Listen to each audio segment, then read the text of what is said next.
आप सभी का विज्ञान क्लासेज में एक बार फिर से स्वागत है। जैसा कि आपको बताया कि हम कक्षा 8 विज्ञान विषय का आज चैप्टर नंबर 3 पढ़ेंगे। इससे पहले हमने चैप्टर नंबर 1 और चैप्टर नंबर 2 पढ़ लिया है। अगर अभी तक आपने वो वीडियो नहीं देखे हैं, आपने वो लेसन नहीं देखे हैं, तो आप लोगों को उसका लिंक आई बटन पे या डिस्क्रिप्शन पे मिल जाएगा, ठीक है। और अगर आप लोगों को चैप्टर नंबर 3 देखना है सत्र 2020-21 के अकॉर्डिंग, तो आप मेरे साथ बने रह सकते हैं।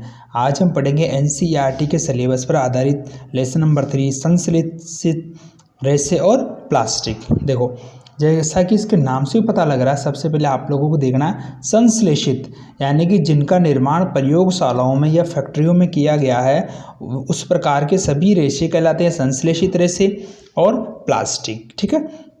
तो जैसा कि आपको पता है कि जैसे अपन सारे जैसे कपड़े वगैरह पहनते हैं, तो कपड़ों में क्या होता है, कुछ कपड़े तो ऐसे होते हैं जो कारखानों में तैयार किए जाते हैं, जिनके रेशे होते हैं वो प्राकृतिक नहीं होते हैं, और कुछ ऐसे होते हैं जिनके रेशे होते हैं जो औद्योगिक केंद्रों में या प्रयोगशालाओं में तैयार किए जाते हैं, ठीक है। तो अपन शुरुआत करते हैं कि संश्लेषित रेशे कौन से होते हैं, या एक दूसरा नाम और भी उनका, वो है मानव निर्मित रेशे। देखो, कुछ ऐसे रेशे होते हैं जो कुदरत बना, जैसे कपास हो गया, ठीक है। ये कपास क्या है, एक प्राकृतिक रेशा है। ऊन हो गया, रेशम हो गया, ये सारे क्या हैं, प्राकृतिक रेशे हैं, जिनको आप या तो पौधों से प्राप्त करते हैं या फिर आप इनको जंतुओं से प्राप्त करते हैं। लेकिन कुछ ऐसे रेशे भी होते हैं जिनको मनुष्य ने बनाए हैं, जैसे लैब में बनाया है, जैसे रेयॉन हो गया, तो इस प्रकार से नायलॉन हो गया, ये सारे किस में आते हैं, संश्लेषित रेशों में। तो रेशे क्या होते हैं, जैसे आप लोगों को जैसे यहाँ पर डायग्राम में दिखाई दे रहा होगा, ये छोटे छोटी जो इकाइयाँ होती है, जब वो आपस में जुड़ जाती है तो एक रेशे का निर्माण हो जाता है, ठीक है। अब अंग्रेजी की बात करें अपन, तो अंग्रेजी में हम पढ़ते हैं पॉलीमर। पॉलीमर एक अंग्रेजी भाषा का, ग्रीक भाषा का शब्द है, जो पॉली प्लस मर, पॉली का मतलब होता है अनेक और मर का मतलब होता है भाग। देखिए मैं आपको बताऊं, पॉलीमर, तो देखो पॉली का मतलब तो क्या होता है, अनेक, ठीक है, और मर का मतलब क्या होगा, भाग या इकाई। यानी कि जब बहुत सारी छोटी छोटी इकाइयाँ आपस में जुड़ती है और जब एक नई श्रृंखला का निर्माण करती है, तो उसे हम पॉलीमर कहते हैं, जिसे हम बहुलक भी कहते हैं, ठीक है। दोनों एक ही चीज़ है। और पॉलीमर किस भाषा का शब्द है, अंग्रेजी के ग्रीक भाषा का शब्द है, ठीक है। तो ये अपना हेडिंग हो गया, इधर से स्टार्ट कर लीजिए आप। देखो, पॉलीमर अंग्रेजी में इसको पॉलीमर कहते हैं, यानी बहुलक को। पॉलीमर शब्द ग्रीक भाषा के दो शब्दों पॉली तथा मर से बना। पॉली का अर्थ होता है अनेक और मर का अर्थ होता है भाग या इकाई। अतः पॉलीमर एक बहुलक बहुत सी इकाइयों के दोहराने से बनता है। जैसे समझ लो आप सीधा कि पॉलीमर हो गया क्या, जब छोटी छोटी इकाइयाँ आपस में जुड़ जाती है, अनेक इकाइयाँ, और जब एक नई श्रृंखला का निर्माण करती है, तो हम उसे बहुलक कहते हैं, ठीक है। बहुलक प्रकृति में पाए जाते हैं, जैसे कपास भी एक बहुलक है जो सेलुलोज कहलाता है, ठीक है। याद रखना, कपास भी एक क्या है, बहुलक है। क्यों? क्योंकि वो भी तो एक छोटे रेशों से मिलकर बना होता है। तो देखो, सबसे पहले हम पढ़ेंगे संश्लेषित रेशों के प्रकार। तो संश्लेषित रेशे यानी जिसको मानव ने बनाया है, मानव निर्मित जो रेशे होते हैं वो संश्लेषित रेशे कहलाते हैं। तो इसमें सबसे पहले आता है रेयॉन का नाम, ठीक है। रेयॉन क्या है, संश्लेषित रेशा। तो रेयॉन बनता कैसे, देखो, रेयॉन को अपन कृत्रिम रेशम भी कहते हैं, इसको आर्टिफिशियल रेशम भी कहते हैं। यानी कि जो अपना रेशम कीट का जो पादप से, जो रेशम कीट के द्वारा जो हमें रेशम प्राप्त होती है, उसी प्रकार से ये भी रेयॉन होता है। यानी इसके जो गुण होते हैं, भौतिक गुण होते हैं, वो सारे एज इट इज रेशम के तरह के होते हैं। लेकिन इसको बनाया कैसे जाता है, इसको प्राकृतिक तरीके से नहीं बनाया जाता है, क्योंकि प्राकृतिक तरीके से बनाने के लिए तो हमें रेशम के कीट की जरूरत पड़ेगी, रेशम का पालन करना पड़ेगा। लेकिन अब आपको पता है डिमांड ज़्यादा है, इतना पालन कर नहीं सकते, इसलिए क्या किया गया, इनको कल कारखानों में इनको बनाया गया। दूसरा कारण क्या है, यह रेशम से सस्ता होता है, परंतु इसे रेशम रेशों के समान बुना जा सकता है। इसमें रंगों की कई किस्मों में रंगा जा सकता है। रेयॉन को कपास के साथ मिलाकर बिस्तरे की चादरें बना सकते हैं। जैसे आप लोगों को देखो मैं एक डायग्राम दिखा देता हूँ, उससे आप लोग समझ जाओगे और आप लोग सारे जानते भी हो कि क्या चीज़ है। देखो ऐसे गलीचे वगैरह आते हैं, आप लोगों ने ऐसे गलीचे वगैरह देखे होंगे। ये सारे गलीचे किससे बने हुए हैं? रेयॉन से। रेयॉन क्या है? मानव निर्मित रेशा है। ठीक है। देखो दूसरा एक रेशा है अपने पास में नायलॉन। नायलॉन जैसा कि इस नाम से ही पता लग रहा है, नायलॉन। नायलॉन भी एक मनुष्य के द्वारा बनाया गया रेशा है और इसे सन 1931 में बिना किसी प्राकृतिक कच्चे माल के का उपयोग किए गए बनाया, यानी सीधी सी बात मैं आपको बता दूं, इसको प्रयोगशाला में पूर्णतः बनाया गया था और इसका निर्माण होता कोयले प्लस पानी प्लस हवा से। जब इन तीनों को मिलाया गया तब पहला पूर्ण रूप से संश्लेषित रेशा बनाया गया था, नायलॉन। याद रखना बच्चों, सबसे पहला पूर्ण संश्लेषित रेशा कौन सा था? नायलॉन था। इसको कब बनाया गया? 1931 में। देखो नायलॉन से क्या क्या बनते हैं आपको डायग्राम में दिखाई दे रहा होगा। जैसे ये जुराब, रस्सियाँ, ये अपना टूथब्रश हो गया, ये अपने ये जो अपने दरवाजे के ऊपर लगाते हैं ना, वो हो गया। जैसे आप लोग देख, जुराबे, रस्सियाँ, तंबू, दांत साफ करने का, कारों के सीट के पट्टे, स्लीपिंग बैग, पर्दे आदि। स्लीपिंग बैग का मतलब एक सोने का होता है, इसमें आदमी आराम से सो सकता है। ठीक है।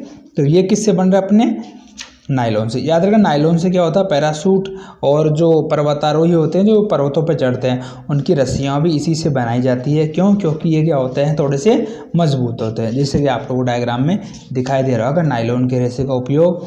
ये देखो इधर पैराशूट में उड़ रहा है और ये इस पहाड़ी पर चढ़ रहा है। ठीक है। तो ये आप लोग समझ गए होंगे।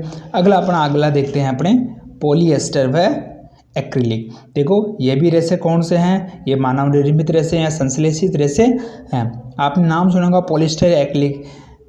देखो इनकी अच्छी खासियत है, इनके कपड़ों में कभी भी सलवटें नहीं पड़ती है। ये आसानी से सरलता से धुल भी जाते हैं और सस्ते भी होते हैं। ध्यान रखना इस बात का। टेरिलिन एक लोकप्रिय पॉलिएस्टर है, बहुत महीन रेशों में खींचा जा सकता है जिन्हें किसी भी तंतु के समान बुना जा सकता है। अर्थात आप इसके जो कपड़े बनते हैं, उसके जो रेशे होते हैं, उन्हें आप किसी भी आकार में इनको ढाल सकते हैं। और सबसे बड़ी बात है, ये सस्ते भी पड़ते हैं, सुंदर भी है और टिकाऊ भी है। ठीक है। अब एक हेडिंग है PET। पी का मतलब पॉली, ई का मतलब एथिलीन, टी का मतलब टर्थेल है। ठीक है। ये याद रखना है, पॉलिएस्टर का एक उदाहरण है। आपसे एग्जाम में क्वेश्चन पूछ सकता है कि सर पॉलिएस्टर का उदाहरण बताइए, तो उसका उदाहरण है PET, पेट, पॉली एथिलीन टर्थेलेट। PET का पूरा नाम पॉली एथिलीन टर्थेलेट। ठीक है। इसका यूज़ कहाँ पे होता है? देखो बोतल, प्लास्टिक बोतल आती है पानी पीने वाली, थम्सअप वाली, कोका कोला वाली, बर्तनों में, प्लास्टिक के बर्तन भी आते हैं। फिल्म में, फिल्म का मतलब पहले क्या होता है? रील वगैरह बनती थी, आजकल रील का ज़माना गया। तार, वायर आप लोग जानते हैं, इनके ऊपर जो बाहर प्लास्टिक का सा खोल बना होता है ना, अंदर वायर होता है, वो सारा किससे बनता है? PET से। आपसे उदाहरण पूछ रहे तो आप लोग बता सकते हैं कि सर PET कैसे बनता है। ठीक है। चारों ओर दृष्टि घुमाइए और पॉलिएस्टर से निर्मित वस्तुओं की सूची बनाइए। आप लोग सूची बना कर देख लेना, आप चाहो तो नहीं बनाओ तो कोई बात नहीं, आप लोग सारे जानते हो। आपको पता है स्वेटर वगैरह बनती है, और जैसे पॉलीकोट, पॉलीवूल।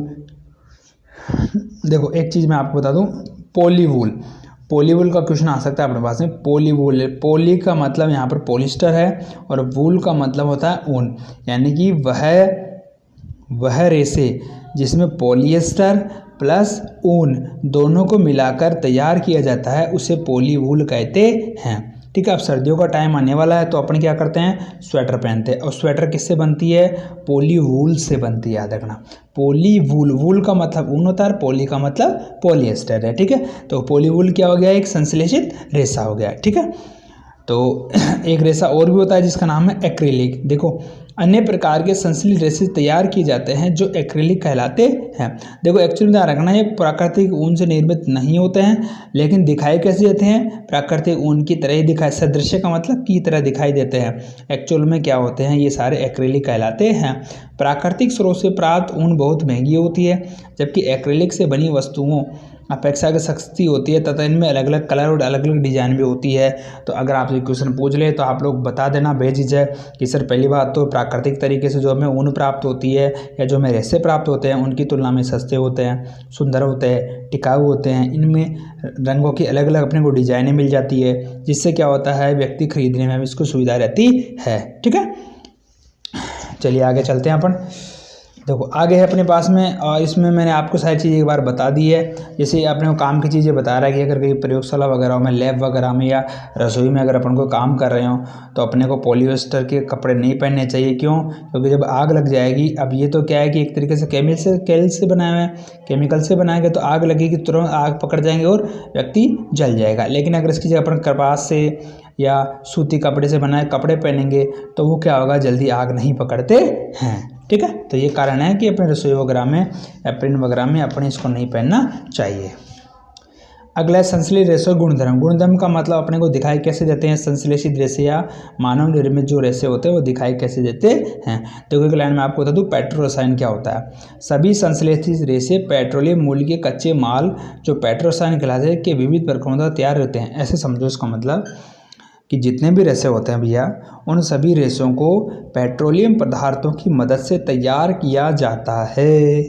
याद रखना इस बात का, जितने भी रेशे हैं अगर आप उनको जलाओगे तो उसमें काली धुएं निकलेगी, साथ में वो तुरंत चिपक जाएंगे। यानी कि इसकी निशानी क्या होगी, काली धुएं निकल रही, इसका मतलब किससे बने हुए हैं, पेट्रोलियम पदार्थों से। ठीक है, अगला है इनके गुण, यानी दिखाई कैसे देते हैं। तो सीधी सीधी बात है, आपको वही चीज़ें वापस फिर से रिपीट करनी है कि देखो ये बढ़िया, इनमें सलवटें वगैरह नहीं पड़ती है, ये जल्दी सूख जाते हैं, ज़्यादा चलते हैं, अधिक चलाओ कम ज़्यादा चलते हैं, महंगे भी कम होते हैं, आसानी से चारों ओर मिल भी जाते हैं, इनको कहीं भी रख दो कुछ भी ख़राब नहीं होता है। तो ये क्या हो गए, इनके गुण हो गए, और इन्हीं गुणों के कारण इनको खरीदा जाता है। ठीक है, अगला अपना प्लास्टिक। प्लास्टिक देखो, प्लास्टिक आप सभी जानते हैं, आपको डायग्राम में दिख रहा होगा, कुर्सी, बाल्टी, मग, गाड़ी, ये सारे क्या हैं, प्लास्टिक। ठीक है, आप घर पर प्रतिदिन काम करने वाली बहुत सी प्लास्टिक की वस्तुओं से परिचित होंगे। इस प्रकार की वस्तुओं और उनके गुणों की एक सूची बनाइए। आप लोगों को सूची बनाने की जरूरत नहीं है, आप लोग सारे जानते हो कि प्लास्टिक होता क्या है। मैं आपको बता दूं, देखो डायग्राम में दिखा दूं आप लोगों को, ये इनकी व्यवस्था होती है। संश्लेषित रेशों की तरह प्लास्टिक भी एक बहुलक है। याद रखना, बहुलक का मतलब वही अपनी छोटी छोटी एकलक इकाइयाँ मिलकर एक बड़ी इकाई का निर्माण करती है, जिसे हम बहुलक कहते हैं। पॉली का मतलब बहुत सारी होगी, और मर का मतलब इकाई या यूनिट्स होगी। तो जब छोटी छोटी इकाइयाँ आपस में जुड़ जाती है तो इस प्रकार से जुड़ जाती है। जैसे अगर सीधी सीधी जोड़ी है तो अपन उसको बोलेंगे रेखीय, और आडी टेढ़ी है तो क्रॉसबद्ध। यानी क्रॉस का मतलब क्या, आपस में एक दूसरे को काट रही है, ऐसे काट रही ना एक दूसरे को, तो अपन ने क्या बोल दिया इसको, क्रॉसबद्ध व्यवस्थाएं। ठीक है, अब आगे देखते हैं अपन। अगर वीडियो पसंद आ रहा है तो वीडियो को लाइक करते रहना दोस्तों, और अगर आपकी कोई सवाल है तो कमेंट भी मुझे करते रहना। अगर आपके साथ में अगर कोई अपना आपके क्लासमेट है, स्टूडेंट है, तो आप वीडियो को शेयर भी कर सकते हैं, क्योंकि जितने ज़्यादा स्टूडेंट हो गए हमारे पास में, जितने ज़्यादा कमेंट आएंगे उतने में आपको जल्दी से जल्दी आपका सिलेबस और आगे टॉपिक भी करवाने की कोशिश करूँगा। ठीक है, तो देखो कुछ ऐसी प्लास्टिक होती है जिनको आप गला के दोबारा काम में ले सकते हैं, और कुछ ऐसी प्लास्टिक होती है जिनको आप दोबारा काम में नहीं ले सकते हैं। ठीक है, जैसे मैं आपको उदाहरण बताऊं, देखो सुनो, कुछ ऐसी जैसे मग्गे वगैरह प्लास्टिक में वापस में जैसे कबाड़ी वाला आता है तो ले लेता है, लेकिन अगर आप लोग कभी उसको अपने बोर्ड, बिजली बोर्ड का जो स्विच होता है उसको देख के देखना, बिल्कुल नहीं लेगा उसको। या बर्तनों के जो हैंडल आता है वो भी नहीं लेगा। क्यों? क्योंकि उनको रिसाइकिल नहीं किया जा सकता है। तो इस प्रकार से प्लास्टिक को दो प्रकार से बांटा गया है। पहली प्लास्टिक होती है थर्मोप्लास्टिक, और दूसरी होती है थर्मोसेटिंग। ठीक है, तो अपन देखते हैं इसको क्या होती है। प्लास्टिक जो गर्म करने पर आसानी से विकृत हो जाती है, यानी कि उसकी आकृति बदल जाती है और सरलतापूर्वक मुड़ जाती है, यानी और आसानी से मुड़ भी जाती है, उसे हम थर्मोप्लास्टिक कहते हैं। पॉलीथीन और पीवीसी थर्मोप्लास्टिक के उदाहरण। पॉलीथीन, जैसा कि नाम से पता है, आप लोग सारे जानते हो पॉलीथीन क्या, दिन भर पॉलीथीन पॉलीथीन पॉलीथीन करते रहते हैं अपन, ये सामान लाओ वो सामान लाओ। पीवीसी, पॉलीवाइलिन क्लोराइड, पीवीसी के जैसे पाइप वगैरह हो गए, फिटिंग वगैरह हो गई, सारी किसकी होती है, पीवीसी की होती है। थर्मोप्लास्टिक के उदाहरण हैं। इनका उपयोग कहाँ होता है, खिलौने में, कंघियों में, और इन काफ़ी सारी चीज़ों में इनका इस्तेमाल होता है।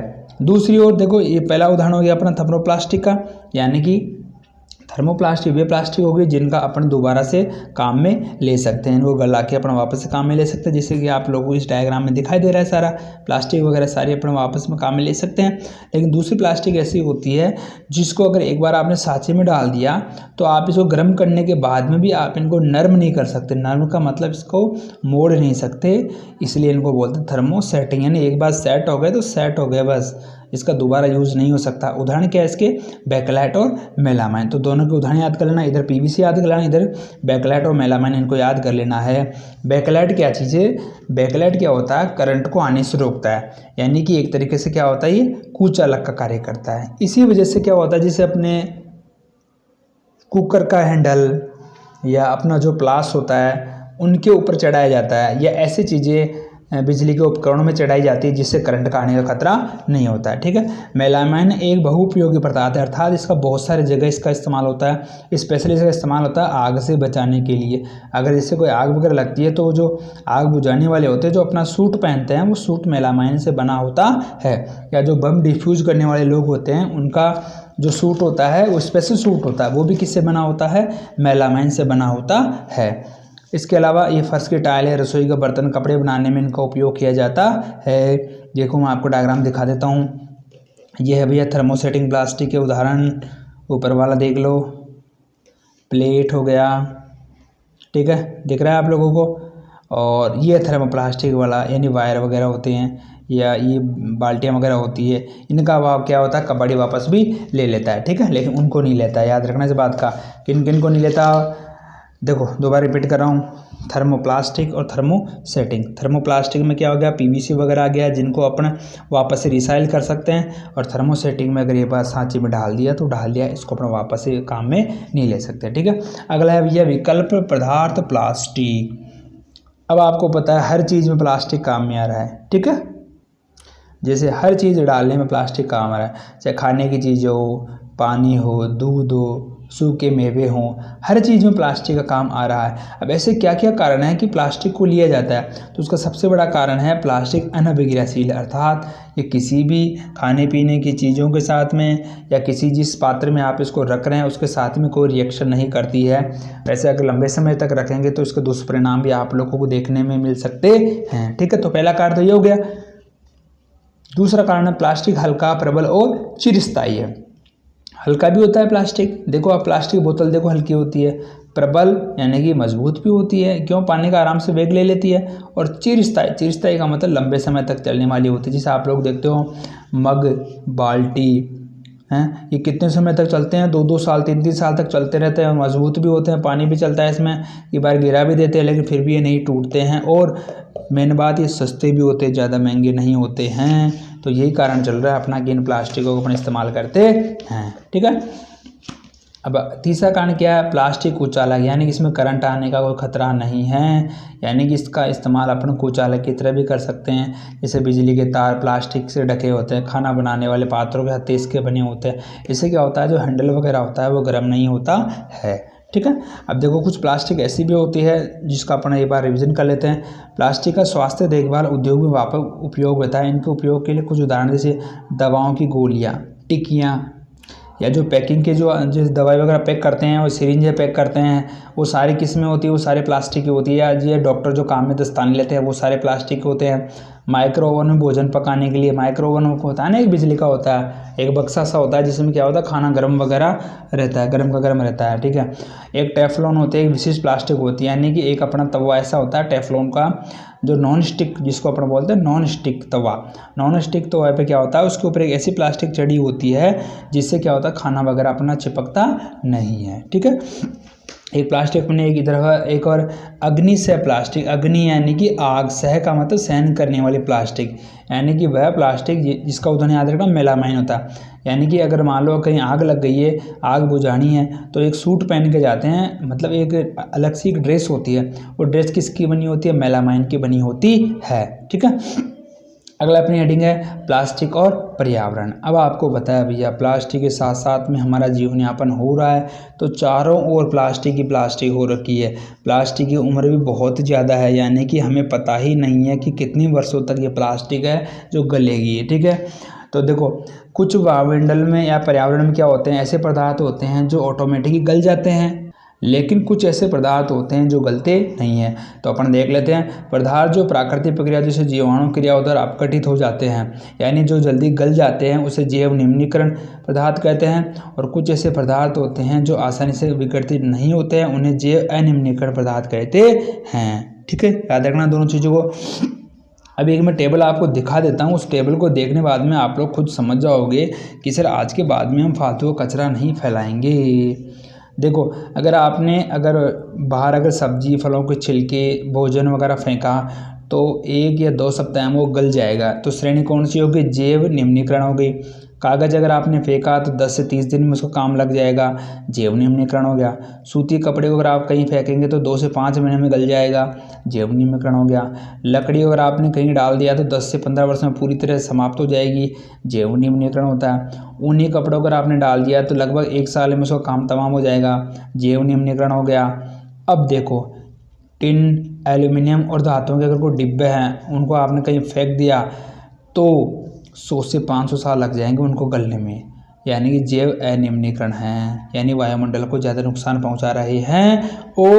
और सबसे भयानक प्लास्टिक की थैलियाँ, जिनको गलने में हज़ारों वर्ष लग जाते हैं, इनका कोई आज तक पता ही नहीं लगा कितने सालों में गलेगी, इन्हें हम जैव अनिम्नीकरण कहते हैं। ठीक है, तो आज के बाद में पता लग गया फालतू में कचरा नहीं फैलाना, फालतू में प्लास्टिक को नहीं इधर उधर फेंकना।